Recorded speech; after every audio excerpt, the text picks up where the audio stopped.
Hey guys, welcome back to RSCARPREMIUM. So we have got an Innova Hycross to get it modified. So let me tell you what all accessories we have added as part of RSCARPREMIUM on Innova Hycross.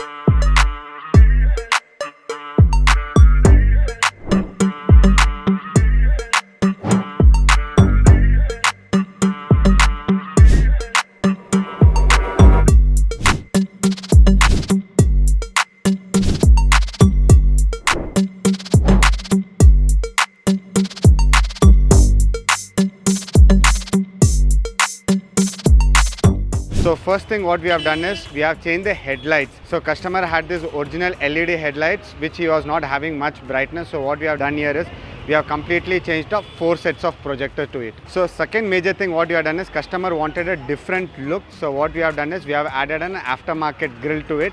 So the complete look of the car will be changed. So other major upgrade what we have done is we have added a DRL as like the top end, and customer wanted more brightness. So what we have done is we have added a fog projector as well. So the other main important thing what we have done is we have added a front and rear diffuser to it. On the back, if you see here, right, we have added an aftermarket tail light of 5 pieces, so it will completely change the look of the car. And one more thing what we have done is we have added the reflector light also, and if you can see that rear diffuser also been upgraded. So if you guys wanted to get your car modified, please reach out to RSCARPREMIUM.